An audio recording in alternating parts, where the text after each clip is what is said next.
And I just want to interview you and ask you a few questions about the Friendly Visitor and Friendly Caller program that you've been so kindly volunteering for. And if everybody you notice, I'm in a turtleneck sweater and she's in Hawaii. So look at her. Oh, I'm jealous. Okay. So just a couple of simple questions, Kay. So first of all, how long have you been a friendly caller or visitor? I think since 2016, Oh, my. maybe 2015. I think it was Wow. 2016. Wow. And I've had uh-huh. 1, 2, 3, 4. Oh, wow. 4. So Yeah. they were pretty long-lasting ones, each one, kind of. Let's see. Somewhere and somewhere. Yes, I guess you could say that. Not like Kei Matsuda, who has lasted. Mine passed away. I see. Yeah. Yeah. Wow. So what got you into this? What made you decide to be a volunteer? Well, it always sounded to me like a good thing. Having been, a primary care physician in my working life, home visits were a special thing, but they didn't happen too often because they took too much time, right, to go to someone's house. But when you go to someone's house, you really see something that you don't see when a patient comes to see you in the office. I mean, it's a real, it's a real privilege to see that. So to be able to go and visit with someone in their home, a senior, it just seemed like it would be such a treat. So of course, I said I was interested, but I never bothered formally, giving my name to whoever, until it was Jill. Jill somehow, when she got hired, somehow said she knew of my intention. Oh. Somehow Jill's starting to work at J-Sei. She said, "Oh yeah, Kay said she wanted to be a friendly visitor." Oh my goodness. And so that got me committed. So that's what it took, actually, because I was being, how it is. It's kind of, you get lazy about actually taking the step to formally put your name in. So Jill probably doesn't even remember this, but that's what it was. I'll remind her. Yeah. But I totally understand, because I actually had a fear before I started as a Yes, right. I can see that. I had a fear about it and worried too much about it for a long time. So, but yeah, so it's so how do you have one person now? You see, now it's really, I have hardly anything, because the one woman I'm seeing has actually never really wanted me more than, say, once a month. Oh my goodness. Okay. It's funny, and then since I'm in and out, and then also during COVID, it was largely phone. And initially it was only like a 5-minute call, and she said, "Well, thank you for calling." Oh yeah. And now maybe it might be 20 minutes. And one time I think we actually went for longer, but it's been, and I've known her for a number of years. It was before the pandemic. Yeah. Thank you for sticking it out that long. She'd had really significant cognitive impairments, and really a rough life, just a really hard life. Wow. So yeah, and it was yeah, I got a lot out of it, even though it was difficult and very sad when she died. Yeah. Can you give me an example of something you got out of it? Like, I got out of it that you're grateful for just even a few seconds of connection, or a few seconds of feeling like I reached her, or that, we were on the same wavelength. Then it wouldn't last very long, Wow. You have such patience. Okay. Well, yeah, I did.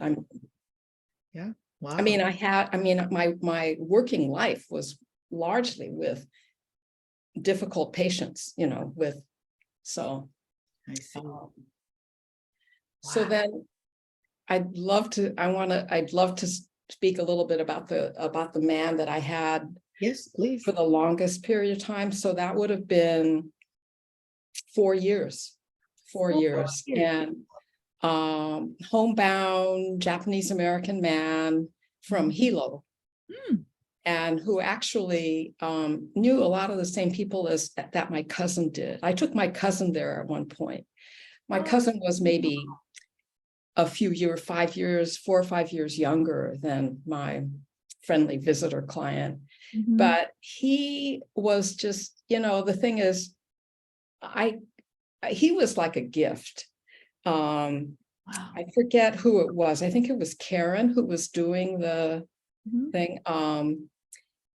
She and Diane, I think, thought of having me be a friendly visitor, and they saw it clearly as a real treat, because I think anyone who's gone to his house intending to spend maybe half an hour will spend 2 hours there, because he was just so engaging. Wow. Very engaging. I mean, he was a really intelligent man. He was a social worker in his working life, and he knew how to engage, and he was into talking about politics. And I would go like, what, as long as I was in town, I would spend almost, usually an hour and a half, but sometimes close to 2 hours. And he was somebody who knew. I say, well, I think it's time for me to go. He knew how to get me to stay a number of minutes longer by bringing something up. It's a, Yes. Wow. it's one of these, Yes. patients do this to you. Oh, by the way, so Yeah. that kind of thing. But he was just like a opening to another world, another generation. And I don't know, as a physician, you don't want to be friends with, you don't become friends with a patient.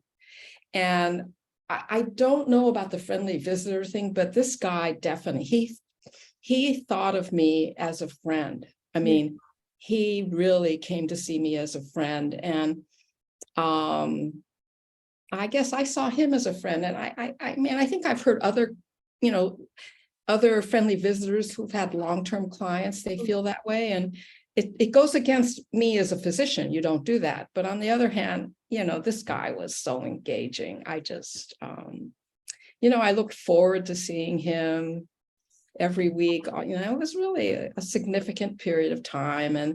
And so then, it was really touching, because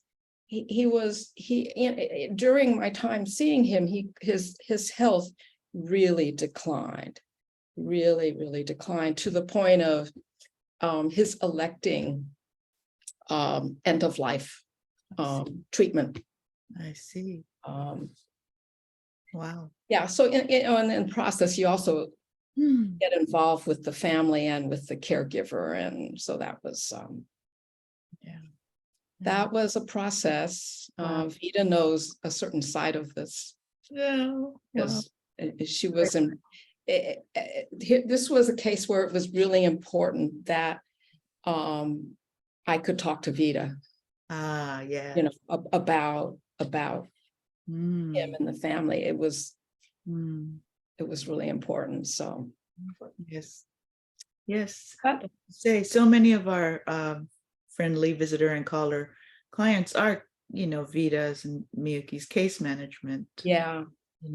Clients. So it's actually nice to have them there. I really found out. It really is. It really is. It's good to have that backup, because otherwise